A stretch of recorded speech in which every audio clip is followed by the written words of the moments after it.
अस्सलाम वालेकुम नाजरीन, मैं हूं आपका मेज़बान अख्तर शाहीन रिंद और आप देख रहे हैं metro matters with Akhtar Shaheen Rind metro one news पर। नाजरीन, हमने आपको बहुत सारी खबरें दी हैं, बहुत सारे मसाइल भी हमने आपको बताए हैं, लेकिन जहां जहां अच्छी खबरें होती हैं हम वो भी आपको बताते हैं और आइंदा भी आपको बताते रहेंगे। आज हम आपको एक खुशखबरी देना चाहते हैं और वो खुशखबरी है सिंध के हवाले से। यकीनन आपने अमूमन तो देखा ही होगा कि सिंध के अस्पतालों का बुरा हाल है, कभी मरीजों का इलाज नहीं मिलता, कभी स्ट्रेचर पे मरीज जा रहा होता है, कभी एम्बुलेंस नहीं होती, कभी दवाएं नहीं होती। ये सारे मसाइल तो चलते रहते हैं जो कि मीडिया रिपोर्ट करता भी रहता है, लेकिन यहाँ एक अच्छी खबर ये है कि सिंध में बच्चों में ग़िज़ाई किल्लत की जो शरह है उसमें कमी देखने में आ रही है और इसकी क्या वजह है उस पर हम आज बात करेंगे। हमारे साथ स्टूडियो में इस वक्त मेहमान मौजूद हैं मोहतरमा डॉक्टर साहिब जान बदर साहिबा, जो कि प्रोग्राम ऑफिसर हैं एक्सीलरेटेड एक्शन प्लान की हेल्थ डिपार्टमेंट की। अस्सलाम वालेकुम डॉक्टर साहिबा। बहुत शुक्रिया आप हमारे साथ मौजूद हैं। आपका शुक्रिया, आपने हमें मौका दिया यहाँ आने का।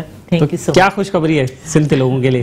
जी, first of all I would like to thanks metro और उसके बाद आपका शुक्रिया क्योंकि आपने मुझे इस तरफ के लिए कहा कि जी मैं कुछ अपनी वो अचीवमेंट्स जो है ना यहाँ बताना चाहती हूँ। तो इट्स गुड न्यूज़ और ये मैं कहूँगी कि ये एक सच्ची बात है कि हमारे सूबा सिंध के अंदर, और मैं बहुत शुक्रगुजार हूँ, मैं नहीं बट के मेरे ख्याल में कि पूरे वो वालिदैन और हमारी टीम। और मैं शुक्रगुजार इसलिए कहना चाह रही हूँ कि हमारे सीएम साहब सिटिंग और हमारी ऑनरेबल मिनिस्टर साहिबा, सेक्रेटरी हेल्थ काजिम जतोई साहब और पीएनडी डिपार्टमेंट, और उसके वसीम साहब हमारे चेयरमैन थे, और जैसे कि काजी साहब इस वक्त हमारे प्रोग्राम कोऑर्डिनेटर हैं। तो ये पूरी जो टीम है इनकी काविशों कोशिशों से हम इस वक्त बड़ा प्राउडली ये कह सकते हैं कि जो हमारा स्टंटिंग का रेशो था सिंध के अंदर और वो 48.5% था, जो कि अभी 3 साल के अंदर 45.5 पे आ चुका है। तो इसका मतलब बेहतरी की तरफ हम लोग जा रहे हैं और उस पेस से कि हम इसको 40 तक ले जाते या हम 39 तक ले जाते, मगर उसमें थोड़ा हमें टाइम लगेगा। मगर खुशखबरी यही है कि इस वक्त वो पूरा प्लेटफॉर्म मौजूद है जहाँ से इन बच्चों को ग़िज़ाई किल्लत की वजह से जो उनको बीमारियाँ और जो उसकी severe acute mail nutrition, moderate acute mail nutrition हो जाती है और उसके बाद यकीनन वो बच्चे स्टंटिंग में चले जाते हैं। तो स्टंटिंग की थोड़ी सी मैं डेफिनेशन यूँ बताऊंगी कि वो हाइट बाय एज, जो आपको इस वक्त और इम्प्रूवमेंट का मेन जो इंडिकेटर है वो भी स्टंटिंग को ही लेके आप बिल्कुल। और आपको पता होगा कि वज़ीर आज़म ने भी यही कहा था कि हम स्टंटिंग को रिड्यूस करना है पाकिस्तान के अंदर, और यकीनन सिंध भी उसमें टारगेट है और बलूचिस्तान भी है, पंजाब भी है, केपी भी है, मगर हर कोई अपनी तरीके से जो कोशिशें कर रहा है। मगर सबसे जो अच्छी बात सिंध के अंदर हुई वो ही मल्टी सेक्टोरल अप्रोच।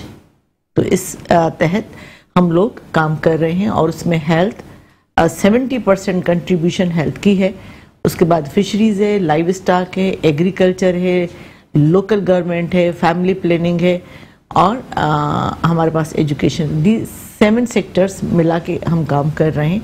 और अभी जो नया है वो है हमारा सोशल वेलफेयर डिपार्टमेंट, जिसका CCT conditional case transfer 2 district में शुरू होने जा रहा है, थरपारकर एंड उमरकोट। अच्छा, इसमें इसकी क्या डिटेल्स हैं कैश ट्रांसफर का? कंडीशनल कैश ट्रांसफ़र वो होता है कि जो खातून प्रेग्नेंट है और वो डिलीवर होगी और पोस्ट डिलीवरी का चेकअप होगा और तकरीबन फिर न्यूट्रिशन के हवाले से उसको बताया जाएगा वैक्सीनेशन के कि वो खातून, हम उस खातून को जो कि अफोर्डेबिलिटी जिनकी नहीं है, जो गरीब तबका है, और उसमें से जब सर्वे किया गया तो पता चला थरपारकर और उमरकोट वनरेबल डिस्ट्रिक्ट के हमारे, जहाँ पे शरह अम्मात भी ज़्यादा है, बच्चों की भी और औरतों की भी। तो सबसे पहले वो 2 डिस्ट्रिक्ट लिए गए कि हम as a model, as a pilot ये 2 डिस्ट्रिक्ट लेते हैं।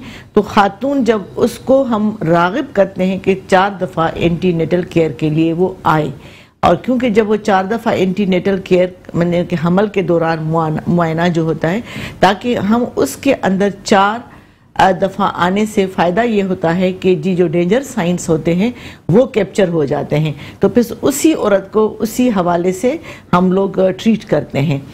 राइट, ये बताएं कि आपका प्रोग्राम जो है वो कितने अरसे से चल रहा है और जो अचीवमेंट है ये कहाँ रिफ्लेक्ट हुई है, इसको कैसे वेरीफाई किया जा सकता है? जी, ये सबसे बहुत अच्छा क्वेश्चन है आपका अख्तर, कि इस वक्त तक हमारा जो मेथडोलॉजी है कि हम इसको इम्प्लीमेंट कैसे करेंगे, तकरीबन 45 लाख बच्चे हमने स्क्रीन किए हैं ओवरऑल द सिंध, 45 लाख बच्चे, क्योंकि 0 to 5 जो बच्चे बनते हैं हमारे पास वो 88 लाख हैं तकरीबन। उसमें से 45 जो हैं हमने कवर कर लिए हैं, और उनमें जितने स्टंटिंग के तकरीबन जो होने जा रहे थे स्टंटिंग में 4.5 लाख बच्चे मिले, और वो 4.5 लाख बच्चे अल्हम्दुलिल्लाह जो हमने ट्रीट किए हैं, और ट्रीटमेंट उसकी काफ़ी एक्सपेंसिव ट्रीटमेंट है, उसके सेंटर्स मुख्तलिफ होते हैं, उनकी दवाइयाँ आम दवाइयों की तरह स्टोर्स पे नहीं मिलती हैं, वो मंगवाई जाती हैं बाहर से, और उनका ट्रीटमेंट का तरीक़ेकार बहुत मुख्तलिफ होता है। तो लिहाजा 4.5 लाख बच्चों को जो अंडर 5, जो बच्चे 6 महीने से लेकर 5 साल की उम्र तक हैं, उनको समझें कि हमने स्टंटिंग से बचाया। और आखिर में मैं आपको ज़रूर ये बात बताऊंगी कि स्टंटिंग से रोकने की वजह से वो बच्चा जो आज का 5 साल का बच्चा है, फ्यूचर में किस तरीके से अपने मुल्क को कंट्रीब्यूट करेगा। तो यकीनन 4.5 लाख वो बच्चे जो कि इस वक्त हमारे उसी स्टंटिंग से बच गए हैं, तो ये बहुत बड़ी एक काविश है। और दूसरी बात ये है कि हमने एंटीनेटल केयर, जो कि पहले ज़माने में हम कहते थे एक दफ़ा हुई तो ठीक है, जो खुसूसन जो रूरल एरियाज़ की औरतें हैं, मगर अर्बन में तो चले एरियाज़ में कराची है, हैदराबाद है, सक्खर है, जो बड़े शहर हैं, तो वहाँ पे ये यकीनन एक औरत जो अफोर्ड कर सकती है, जो पढ़ी लिखी खातून है, वो 4 दफ़ा एंटीनेटल कराती है, मगर जो गांव की औरतें वो नहीं करा पाती। इसीलिए हमने उस एंटीनेटल के शरह को भी बढ़ाया है, जहाँ पे वो तकरीबन हमें 14 लाख माएँ जो कि एक साल में बच्चों को जन्म देती हैं, तो उन माओं में से हमने तकरीबन 6 से 7-8 लाख तक औरतों को इस तरफ राग़िब किया है कि प्लीज़ जब आप प्रेग्नेंट हों तो एंटीनेटल केयर 1 to 4 4 दफ़ा ज़रूर करवाएं। और उसमें हम उस औरतों को आयरन, फोलिक एसिड, जो कि एनीमिया को रिड्यूस करने का सबसे जो बड़ा टूल है, वो हम देते हैं। और अगर वो औरत उसका हीमोग्लोबिन 7 तक है तो उसको पेरेंटल आयरन पहले दिया जाता है, उसके बाद उसका हीमोग्लोबिन लेवल 10 तक किया जाए, फिर उसको हम स्विच ओवर करते हैं ओरल के ऊपर, ताकि वो खातून जो कि एनीमिया होने की वजह से बच्चे जो हमारे पैदा होते हैं, तकरीबन प्रीमेच्योर बच्चा और अंडरवेट बच्चा, और प्रीमेच्योर बच्चा मतलब ये है कि 7वें महीने बच्चा पैदा हो गया या बच्चा 8वें महीने, तो वो बच्चा यकीनन पालना, बड़ा करना माँ बाप के लिए एक बहुत बड़ा चैलेंज होता है। और अंडरवेट बच्चा, क्योंकि 2.5 kg का बच्चा एक नॉर्मल बच्चा कहलाता है, उससे कम वेट का बच्चा भी अगर पैदा हो तो वो बच्चा भी पालना, बड़ा करना, उसकी ग़िज़ाई खुराक को ठीक ठाक तरीके से संभालना, देना बहुत बड़ा मुश्किल होता है।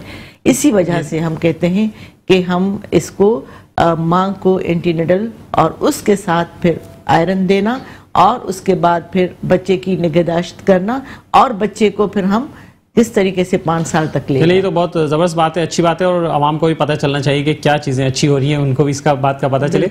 और जैसे आपने कहा कि भाई डिपार्टमेंट की आपको सपोर्ट हासिल रही, मिनिस्टर हेल्थ की रही, सेक्रेटरी हेल्थ की और CM साहब की, ये बताइए कि ये जो अचीवमेंट है इसको हम कैसे वेरीफाई कैसे करेंगे? ये कहाँ से देखेंगे कि आप जो बात कह रही हैं ये वाकई में ऐसा, चूँकि ये बहुत बड़ी बात है, क्योंकि 1%, 2% भी इवन कि अगर कम होता है तो ये बहुत बड़ी बात है। तो इसमें अख्तर, क्योंकि हमारे पास इसको मेजर करने के एक तो थर्ड पार्टी एवल्यूशन हमारे पास होती है, वो हमारी कोई पाकिस्तान की कोई ऐसी नहीं, बट इंटरनेशनल एक कंपनी है जो कि करती है, और वो सैंपल साइज लेके देखती है कि आया कि जो हमने बच्चों को ग़िज़ाई जो चीज़ें दी हैं उसमें, क्योंकि मैं आपको बताऊंगी कि एक बच्चा जब जाता है, पहले मैं आपको ये सेगमेंट बताऊं कि वो थर्ड पार्टी एवल्यूशन और सर्वेस, जो सर्वे होते हैं, PDHS सर्वे है, NNS है, मिक्स है, ये सारी सर्वेज होती हैं, ये हम नहीं कह रहे होते हैं, वो सर्वेज बता रही होती हैं कि जी आपका रिडक्शन रेट अभी इस वक्त 49 से 45 पर पहुंच चुका है 2017-18 में। अब 5 साल के बाद दोबारा से हमारा सर्वे होगा 23 में या फिर 24 या 25 तक देखें इंशाल्लाह, तो उसमें हमें मज़ीद ये होगा कि जी हमारी स्टंटिंग कम हुई है। तो स्टंटिंग का कम होना और उसके डगर पे चलना क्योंकि ये सबसे बड़ी बात होती है, सस्टेन करना उसको। जी। और जैसे मैंने आपको कहा ना कि उनका इलाज, तरीक़ेकार इलाज बिल्कुल मुख्तलिफ है, और आम दवाइयाँ वो नहीं है, और ना वो आम फूड है, उसको हम दवाइयाँ नहीं कहेंगे, और ना वो मार्केट में ऐसे मिलता है। तो जब बच्चा हमारा सीवियर एक्यूट मेल न्यूट्रिशन का बच्चा, हम उस बच्चे को आइडेंटिफाई करते कैसे हैं? अब हमारे पास दो फोर्सेस हैं, एक है कम्युनिटी और एक है फैसिलिटी। कम्युनिटी का मतलब ये है कि लेडी हेल्थ वर्कर और कम्युनिटी हेल्थ वर्कर, हमारे पास इस वक्त तकरीबन 10 से 12 हज़ार कम्युनिटी हेल्थ वर्कर हैं जो कि लेडी हेल्थ वर्कर के अनकवर्ड एरिया में काम करती हैं। लेडी हेल्थ वर्कर तो आपको पता है 20 से 21 हज़ार हैं हमारे पास। तो वहाँ पे उनको ये तरबियत दी जाती है कि आप हर घर में जो बच्चा 6 महीने से 5 साल का बच्चा है उसकी स्क्रीनिंग करेंगी। तो स्क्रीनिंग करेंगी कैसे? एक मॉक टेप होती है जिसको हम कहते हैं कि मिड अपर आर्म सरकमफ्रेंसेस, वो पट्टी एक होती है और उस पट्टी से बच्चे को मेजर किया जाता है। अगर वो रेड में बच्चा आता है कलर में तो समझें वो सीवियर एक्यूट मेल न्यूट्रिशन का बच्चा है। अगर वो ग्रीन में आता है तो वो नॉर्मल बच्चा है, येलो में आता है तो मॉडरेट एक्यूट मेल न्यूट्रिशन का बच्चा है। तो वहाँ पे वो लड़की जो है, वो जो वर्कर है, वो ये तय करती है कि मुझे इसको अभी रेफ़र करना है।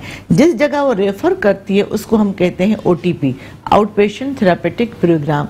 ये तकरीबन 1000 से ज़्यादा हमारे OTP हैं जहाँ बच्चा रेफ़र होके जाता है। फर्दर बच्चा वहाँ स्क्रीन होता है। ये सिर्फ ऐसे स्क्रीन नहीं होता, पट्टी से नहीं होता, मगर वो उसकी हाइट भी मेजर होती है, उसकी बच्चे भी सारी चीजें जो है ना वो चेक होती हैं, एंथ्रोपोमेट्री होती है। ये बताइए कि माँ के लिए तो हर बच्चा ही उससे कमजोर ही नजर आता है। हाँ। मैंने वो समझती है कि मेरा बच्चा सबसे ज्यादा कमजोर है।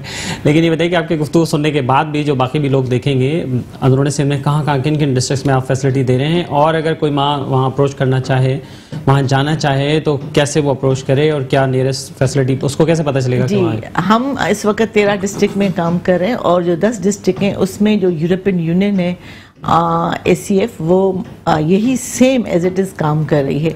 तो जो माँ, फॉर एग्जांपल मैं ये कहूँगी कि अगर वो बच्चा जो है वो उमरकोट का बच्चा है और उमरकोट के ताल का समारोह है, और फिर समारोह में हम कहेंगे जी UC है, और वो विलेज है, तो हर UC में हमारे पास एक OTP है।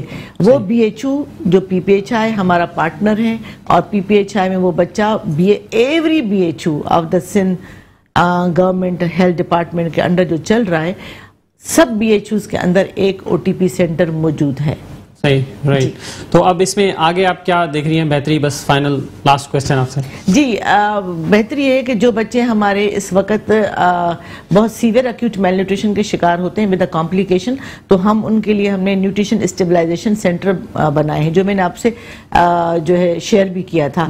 तो वो जो न्यूट्रिशन स्टेबलाइजेशन सेंटर है, वहाँ पे उन बच्चों को F100, F75 और RUTF एक ग़िज़ा है जो कि हम पाकिस्तान में नहीं, यूनिसेफ के थ्रू पेसेसन गवर्नमेंट के हैं टोटली, और वो हम भेजते हैं न्यूयॉर्क, और वहाँ से कोपेनहेगन से वो मैन्युफैक्चरिंग होती है और यहाँ आता है। वो एक RUTF एक साशे होता है जो कि बच्चा, अगर आप वो बच्चे की तस्वीर मैंने आपको दिखाई थी बिफोर और आफ्टर वाली, कि वो बच्चा बिल्कुल हड्डियों का जो ढांचा होता है, जिसको हम सिंधी में भी सोकड़े की बीमारी बोलते हैं, और बिल्कुल वो बच्चा इतना कमज़ोर होता है कि उसको माँ बाप उठा नहीं सकते हैं।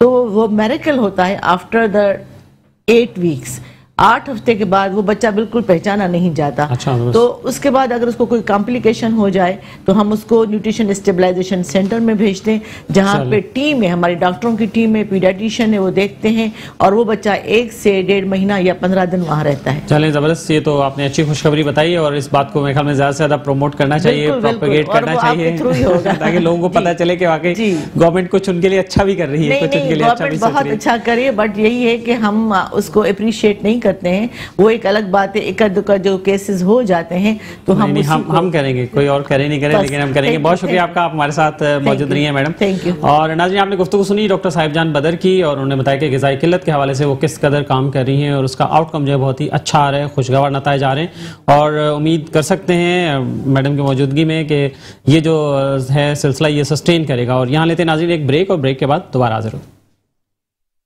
वेलकम बैक नाजरीन, और हम बात करेंगे बिजनेस की।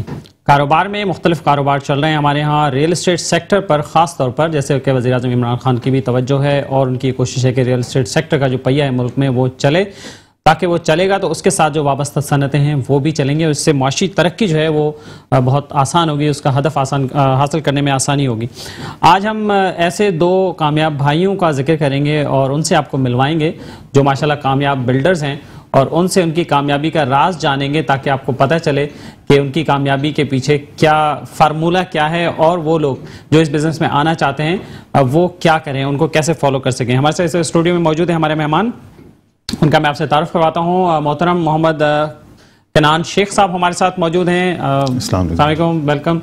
और उनके साथ मौजूद हैं मोहतरम मोहम्मद जिब्रान शेख साहब जो कि CEO हैं और कामल साहब भी उसके डायरेक्टर हैं ब्लू अर्थ प्रॉपर्टीज़ बिल्डर एंड डेवलपर के। तो बहुत शुक्रिया आपका जिब्रान साहब, थैंक यू। तो कनान साहब आपसे शुरू करना चाहेंगे। जी सर। पहले तो ये बताइए कि कैसे इस फील्ड में आना हुआ आपका और कैसे प्रोजेक्ट शुरू किए। सर सबसे पहले तो बहुत शुक्रिया आपका कि आपने हमें अपने प्रोग्राम में मदद किया। 2013 से हमारा जो है वो कारोबार पहले पिछला था, उसमें काफ़ी हमें लॉस हो गया था, तो उसके बाद हम काफ़ी डिसहार्ट हो गए थे।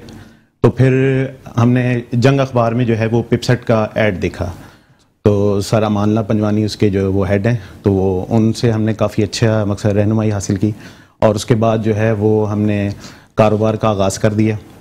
और फिर हमने रियल इस्टेट में मकसद 6 से 8 महीने हमने डिफेंस में काम किया है, जिसमें एग्जैक्ट की बिल्डिंग भी हमने रेंट आउट की थी। अच्छा। और उसके बाद फिर हमने बाकायदा जो है वो बैरिया टाउन कराची में बाकायदा काम का आगाज़ कर दिया था और अल्हम्दुलिल्लाह अभी तक उस पर बैरिया टाउन से जुड़े हुए।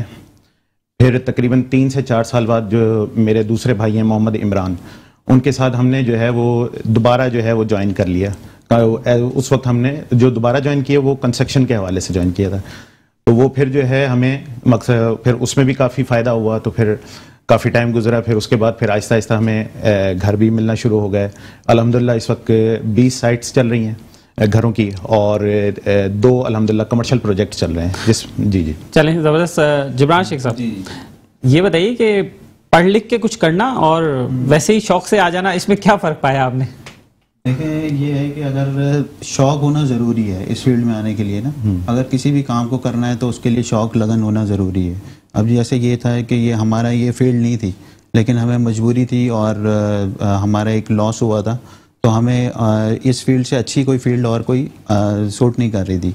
तो फिर उसके बाद हमने इस फील्ड को स्टार्ट लिया और उस पर फिर हमने पहले सीखना ज़रूरी है और ये सारी चीज़ें स्टार्ट। ये वैसे बड़ी अहम बात है कि पहले आपने सीखा उसको, वरना लोग शौक में तो आ जाते हैं, फिर वही होता है कि लॉस करके बैठ जाते हैं, तो फिर बोलते हैं यार इसमें कोई हो जाए ना फायदा नहीं। ये जैसे ये इंस्टीट्यूट है पिपसेट के नाम से, सर अमानुल्लाह पंजवानी इंस्टीट्यूट जो है, तो वो सिखा रहे हैं, वो रियल इस्टेट का कोर्स भी करवा रहे हैं और कंस्ट्रक्शन का कोर्स भी करवा रहे हैं। तो हमने पहले वहाँ से सीखा और उसके बाद फिर हमने अपनी जो है उन्होंने हमें इतनी अच्छी बेहतरीन रहनुमाई की और इतना कॉन्फिडेंस दिलाया कि फिर हमने जो है अपना रियल इस्टेट का आगाज़ कर दिया। एजुकेशन का यहाँ पढ़ने का तजुर्बा कैसा? यहाँ ये है कि एजुकेशन भी मस्ट है, क्योंकि आपके जो क्लाइंट्स हैं वो ज़रूरी नहीं है कि आपके लोकल ही हों, वो इंटरनेशनल क्लाइंट्स भी हमारे होते हैं, जैसे दुबई में है या अमेरिका में है, तो फिर उनसे जो है वो बातचीत करनी होती है। तो उस हवाले से जो है वो एजुकेशन तो मस्ट है और ये एक बड़ी फील्ड है, नंबर 1 फील्ड है पूरे वर्ल्ड की। कनान शेख साहब जी आपकी तरफ होगा, ये बताइए कि एजुकेशन हासिल करने से क्या क्या चीज़ें आपने नई एक्सप्लोर की, कैसे आपको पता चला, कुछ आपको क्या रहनुमाई मिली इन्वेस्टमेंट के पॉइंट ऑफ व्यू से, मार्केट को देखने के हवाले से और इस तरह से? सर उसमें तो मैं तो यही कहूँगा कि जो है जब कोई भी इंसान जो है वो किसी भी फील्ड में जाता है तो वो अपनी एक तो नीयत जो है वो सही रखे, ठीक है, और जो है दूसरा ये कि वो कभी हौसला ना हारे और अपना पैशन जो है ना वो जवान रखे बिल्कुल उसी में। तो उसमें जो है वो मकसद आप इंशाल्लाह फिर एक दिन ज़रूर कामयाब होंगे और आगे चल जो और फिर जो है वो उसमें क्या कहते हैं सब्र जो है उसका दामन हाथ से ना छोड़ें, क्योंकि सब्र जो है वो भी बहुत ज़रूरी है। तो वो हर काम में जो है कामयाबी के लिए, क्योंकि कामयाबी जो है वो रातों रात नहीं मिलती, मकसद उसके लिए ज़ाहिर है एक टाइम दरकार होता है और जो है वो, तो इस वजह से जो है ये चीज़ें बहुत ज़रूरी हैं। फिर जैसे कारोबार में आप आ जाते हैं तो उसमें फिर जो है वो कमिटमेंट जो है वो बहुत ज़रूरी है। हमारे कारोबार में जो है वो ज़बान की बहुत अहमियत है। तो आपने जैसे ज़बान अगर आप कर देते हैं तो फिर वो कमिटमेंट आपने करना मकसद जो है वो निभानी ज़रूरी है। ये बात बहुत अहम है वैसे बहुत सारे चीज़ों में, और ख़ासतौर पे कराची शहर में तो यहाँ लोग इतना परेशान होते हैं कि अपना घर, अपना छत, अपनी छत हो वहाँ पे, लेकिन वो अपनी सारी जमा पूंजी फंसा के बैठ जाते हैं, फिर वो बिल्डर के चक्कर काटते रहते हैं, उनके पीछे भागते रहते हैं, फिर ये तो एक अजीब ही सूरत हाल होती है। लेकिन आप लोगों के साथ ऐसा आई होप कि नहीं है? नहीं, इंशाल्लाह अल्हम्दुलिल्लाह ऐसा नहीं है। और दूसरा ये कि ज़ाहिर है जो लोग भी जो वो नई चीज़ कोई बुकिंग वगैरह कहीं करवाते हैं बिल्डर के पास, तो वो भी मकसद ज़रा देखभाल के करें कि ज़ाहिर है आप अपनी क्या चीज़ें देखनी चाहिए, क्या टिप्स देना चाहेंगे? मकसद यही है कि उनकी मकसद एनओसी आप चेक करें और उनकी बैकग्राउंड चेक करें, उनकी गुडविल चेक करें, हिस्ट्री एक होती है जो है बिल्डर की, तो वो, और फिर उनके मार्केट में क्या उनकी वर्थ है, तो ये चीज़ें बहुत इंपॉर्टेंट। लैंड का टाइटल वगैरह भी चेक करें, लैंड का टाइटल भी चेक करें बिल्कुल। और वो बहुत जो है ये मेन चीज़ें हैं जो बहुत ज़रूरी हैं कि आप जो है ज़ाहिर है आंखें बंद करके जो है वो इन्वेस्टमेंट नहीं की जा सकती कहीं भी। जिब्रान साहब आपसे पूछना चाहूँगा, आप क्या समझते हैं, वैसे देखते रहते हैं इर्द गिर्द में लोग कितना परेशान होते हैं, खासतौर पे उन्हें कोई चीज़ अगर रेंट पे लेनी हो तब भी, और अगर वैसे परचेज करनी हो तो तब भी, तो ये लोगों की जो परेशानियां हैं, कुछ इसका भी अमल दखल है कि आप इस शोबे में आए हैं कि लोगों को आप चाहते हैं कि कोई अच्छी सहूलियत फराम करें? बिल्कुल बिल्कुल। क्या विजन है आपका? ये शुरू में जब हमने क्लासेस ली थी तो हमारा यही विजन था कि लोगों का एक कॉन्सेप्ट था कि रियल एस्टेट एजेंट जो है ना वो एक धोखेबाज टाइप के वो उनके जहन में था। लेकिन ये है कि अब अल्हम्दुलिल्लाह जो अभी जो करंट सिचुएशन है उसमें यह है कि काफ़ी सारे जितने भी लोग काम कर रहे हैं रियल एस्टेट में वो एक प्रोफेशनल तरीके से काम कर रहे हैं। और ये जो एक पंजवानी इंस्टीट्यूट का जो खुलना और यहाँ से जो लोगों को वो सिखा रहे हैं, उधर से जो है वो लोगों को एक अच्छी रहनुमाई मिल रही है, वो एक अच्छा प्रोफेशनल तरीके से काम कर रहे हैं। तो इससे जो है लोगों की आसानियाँ भी हुई हैं और अब जितने भी लोग हैं वो अब एक प्रोफेशनल तरीके से जो है ना वो काम कर रहे हैं रियल एस्टेट का। शहर के किन इलाकों में काम करने में आपको मज़ा आया और अच्छा लगा आपको? देखें, हमने तो फर्स्ट ऑफ ऑल पहले तो डिफेंस में काम स्टार्ट किया था हमारा, वहाँ 3-4 साल हमने काम किया, वहाँ पे भी काफ़ी अच्छा एक्सपीरियंस था। लेकिन उसके बाद जब बहरिया के काम में आए तो बहरिया का जो काम है ना वो बिल्कुल ही डिफरेंट है। वहाँ पे चलती है ज़बान, कमिटमेंट, और कमिटमेंट जब आप करते हैं तो वो एक आपकी जो है ना एक गुडविल बनती है। अगर कमिटमेंट पूरी कर देंगे तो आपका एक असासा बन जाता है। अल्हम्दुलिल्लाह हमें 7-8 साल हो गए और 7-8 साल से जो है वो हमारे जो पुराने कस्टमर्स हैं वो आज भी हमारे साथ हैं और वो हमारे साथ डील करते हैं। और अल्हम्दुलिल्लाह यही वजह है कि हमारे अभी काफ़ी सारे प्रोजेक्ट चल रहे हैं, उसमें भी बुकिंग्स हो रही है, अल्लाह का लाख लाख शुक्र है।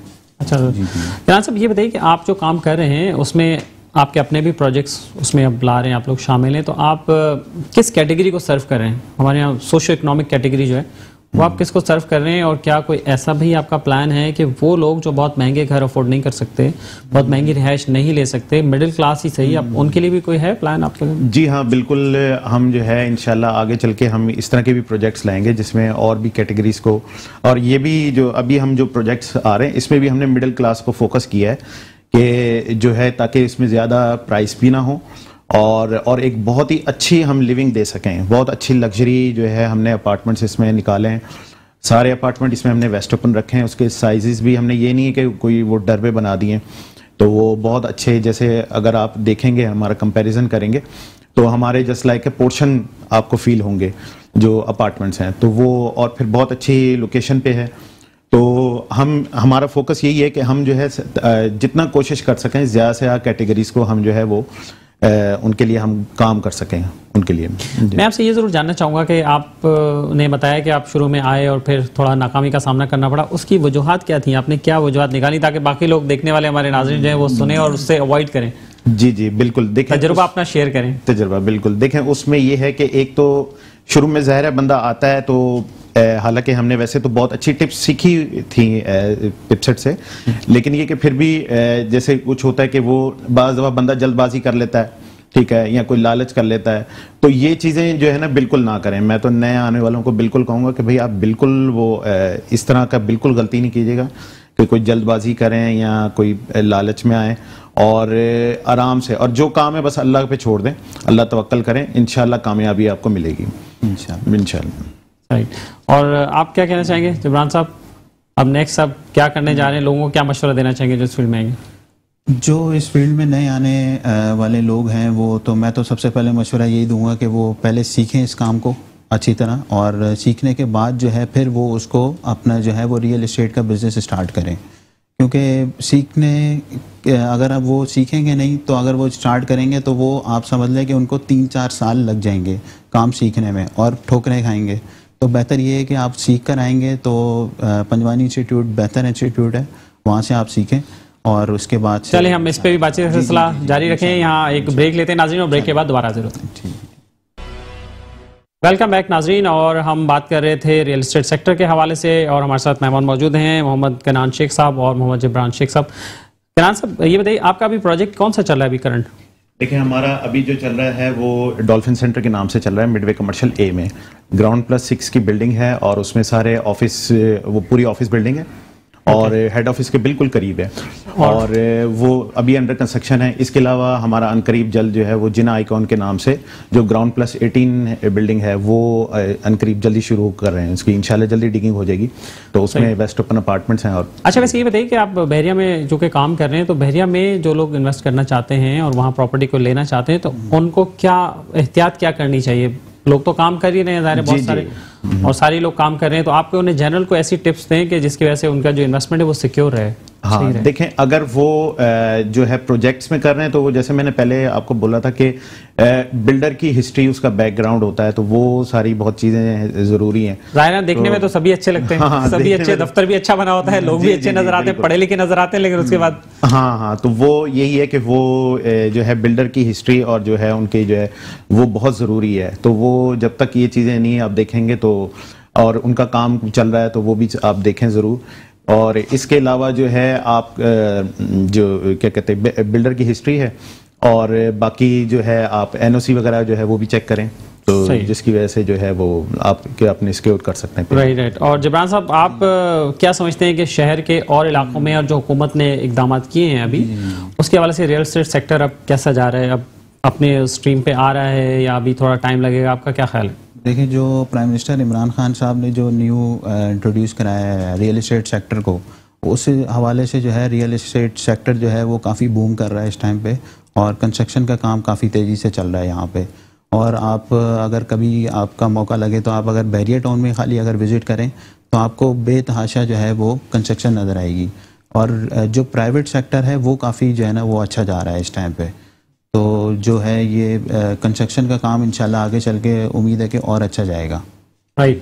और किनान साहब आप क्या सजेस्ट क्या करना चाहेंगे कि ओवरऑल रियल एस्टेट सेक्टर के लिए कि उसमें अब जैसे जैसे बेहतरी आ रही है इसमें और भी कई इम्प्रूवमेंट करने की ज़रूरत है, गवर्नमेंट को क्या आपका मशवरा होगा? जी बिल्कुल, मैं तो यही कहूँगा कि जो गवर्नमेंट लेवल पे एक इस तरह का एक होना चाहिए कि एक गवर्नमेंट जो है वो लाइसेंस का कर दे, जैसे जो प्रोफेशनल जिन्होंने इससे सीख लिया, जैसे पिपसेट है, अब उधर से जो लोग क्वालिफाई कर जाते हैं तो वो उनके लिए जो है तो रीरा बन रही है ना। जी बिल्कुल। तो वो इस तरह का एक हो ताकि हर किसी को ना आए कि कोई मकसद चलते फिरते नहीं, कि भाई आप एक प्रोसीजर हो, पहले आप सीखें, उसके बाद उसको क्वालिफाई करें और फिर उसके बाद आपको इजाजत प्रोफेशन के तौर पे प्रोफेशन है। तो उसमें चिटिंग का भी जो है ना वो इस तरह की चीजें ये भी बहुत कम हो जाएंगी। ये मेरे चले, बहुत शुक्रिया आपका मोहम्मद कनान शेख साहब हमारे साथ मौजूद रहे, और जिब्रान शेख साहब आपका बहुत शुक्रिया, आप हमारे साथ मौजूद रहे। इंशाल्लाह दोबारा भी आपको ज़हमत देंगे, इंशाल्लाह हमारे साथ मौजूद रहे। और नाज़रीन आपने गुफ्तगू सुनी दोनों बरादरान की और माशाल्लाह कामयाब बिल्डर हैं, अपने प्रोजेक्ट्स कर रहे हैं और इनकी कामयाबी का राज भी आपने जाना और इनके फेलियर की वजह भी आपने जानी, उन्होंने आपको मशवरे दिए। यहाँ लेते हैं एक ब्रेक और ब्रेक के बाद दोबारा हाजिर होते हैं। वेलकम बैक नाजरीन, और अब हम बात करेंगे अगेन सेहत की, और सेहत के हवाले से हम कोरोना की बात करना चाहेंगे कि कोरोना के हवाले से जैसा कि आप जानते हैं कि सिंध में खासा बेहतर काम हुआ था और कोरोना के शुरुआत से ही उसमें बेहतरी आई थी और उसमें ख़ासतौर पर सीएम सिंध सैयद मुराद अली शाह की कोशिशें भी शामिल रही हैं और उसके अलावा जो बाकी जो सेंटर्स हैं वो भी बेहतर रहे हैं वहाँ पे। और जो वैक्सीनेशन का अमल है वो भी सिंध में जारी है और वैक्सीनेशन के लिए मुख्तलिफ सेंटर्स कायम हैं, मुख्तलिफ बड़े अस्पतालों में, छोटे छोटे सेंटर्स में भी इवन कि अब वैक्सीनेशन हो चुकी है और आम लोगों की वैक्सीनेशन जो है वो की जा रही है। इस हवाले से जो सिंध गवर्नमेंट का एक सेंटर है खालिक दीना हॉल में, जो कि एम ए जिन्ना रोड पर वाक़ है, सर्विसेज अस्पताल कराची के बिल्कुल बराबर में खालिक दीना हॉल वाक़ है। और उस खालिद दीना हॉल में वैक्सीनेशन का जो अमल है वो भी काफ़ी आगाज़ में ही शुरू हो गया था, और वहाँ क्या सूरत हाल है, अब तक वहाँ क्या अचीवमेंट हुई हैं, उस हवाले से हम बात करेंगे। हमारे साथ मेहमान मौजूद हैं मोहतरम डॉक्टर फरहत अब्बास साहब, जो कि MS हैं, सर्विस अस्पताल के सिविल सर्जन कराची हैं, और खालिद दीना हॉल और भी मुख्तलिफ सेंटर्स के निगरान भी हैं। अस्सलाम वालेकुम डॉक्टर। थैंक यू, बहुत शुक्रिया, थैंक यू, आपने हमें बुलाया, हमें इस काबिल समझा कि आपने नहीं, आप माशाल्लाह बहुत अच्छा काम कर रहे हैं, वैक्सीनेशन और अपने हेल्थ डिपार्टमेंट के बारे में बात कर सकें। Thank you very much. और हम तो देखते रहते हैं, आप सुबह से लेकर रात तक आप खुद वहाँ पर मौजूद रहते हैं, तो अब क्या सूरत हाल है, सेंटर्स की परफॉर्मेंस क्या है? नहीं, सेंटर की परफॉर्मेंस देखो, ये तो आप मीडिया वालों का काम है, आप लोग आते भी रहते हैं। देखो, एक छोटा सा सेंटर है हमारे पास, सेकेंडरी केयर हॉस्पिटल था, और इस वक्त सिंध भर में सबसे ज़्यादा बड़ी फिगर भी हमारी जा रही है। हम 2 लाख से ज़्यादा लोगों को हम उनको डोज लगा चुके हैं। और हमारा सेंटर में मतलब है, जब से शुरू हुआ पाकिस्तान में वैक्सीनेशन लगना, तो पहले हमारे सेंटर से ही, और जिस तरह बड़े बड़े सेंटर थे उनमें पहले दिन से हम 3 फरवरी से हमने आगाज़ कर दिया था। 3 फरवरी से हमारे पास डिफरेंट किस्म की वैक्सीन भी हैं। पहले सैनोफार्म आई, फिर सैनोवेक आई, फिर कैंसिनो सिंगल शॉट कैंसिनो आई, फिर फाइजर आई। अभी हमारी मीटिंग चल रही है, और अपना वो एस्ट्राजेनेका आई, सॉरी। तो अभी फेडरल गवर्नमेंट ने, क्योंकि वैक्सीन का प्रोसेस सारा फेडरल गवर्नमेंट और NCOC के हाथ में है, और बड़े आसान तरीके से अंजाम भी दे रहे हैं। और जैसे हमारे पास health department government of Sindh से पहुंचते हैं, तो आपको पता है कोरोना के बारे में या वैक्सीनेशन के बारे में हमेशा सिंध गवर्नमेंट या फ्रंट लाइन पे ही रहा है, और पाकिस्तान को भी लीड करता हुआ आपको नजर आया है। कोरोना के बारे, जैसे कोरोना शुरू हुआ था, तो देखो सबसे जो स्टेप सिंध गवर्नमेंट ने उठाए उसी को फॉलो फिर पाकिस्तान को करना पड़ा। बाद पहले थोड़ी बहुत क्रिटिसिज्म भी हुआ, और इसमें सारा किरदार हमारे जो है, हमारा जो सब करेक्ट जो अपना जाता है क्रेडिट जो जाता है, वो हमारी हेल्थ मिनिस्टर साहबा को और हमारे सेक्रेटरी और CM साहब को जाता है। क्योंकि लीडरशिप जब आपके सामने मजबूत खड़ी है और आपके बैक पे खड़ी है, और उसने आपको फ्री हैंड दिया हुआ है, तो फिर काम करने में वाकई मज़ा आता है।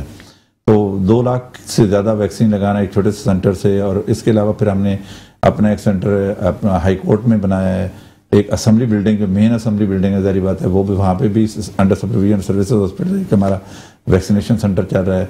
आर्ट्स काउंसिल में भी हमारे ही सारे के सारे हम लोग इसको सुपरवाइज भी कर रहे हैं, और हमारा ही सारा अमला वहाँ पे भी है, PMA हाउस में भी है, और हाई कोर्ट में भी है, और खालिद दीना हॉल तो मेन है जो आपके सामने ही डे फर्स्ट से ही काम कर रहा है। बड़ी इंपॉर्टेंट लोकेशन पे आपका सेंटर है। और अभी वही बात कर रहा था, NCOC से हमारा डिसीजन हुआ था, अभी स्पुतनिक भी आ रही है आपके पास वैक्सीन, और एक मेडोना के वो भी, उसके भी उन्होंने दे दिए हैं। स्पुतनिक तो मेरे ख्याल है कोई डिस्ट्रीब्यूट होना भी शुरू हो गई। वो कह रहे थे उस मीटिंग में 2 दिन पहले कि हम जल्द अज जल्द आप अपना कोल्ड चेन को बनाएं, और हम आपको फर्म सप्लाई देने के लिए तैयार हैं।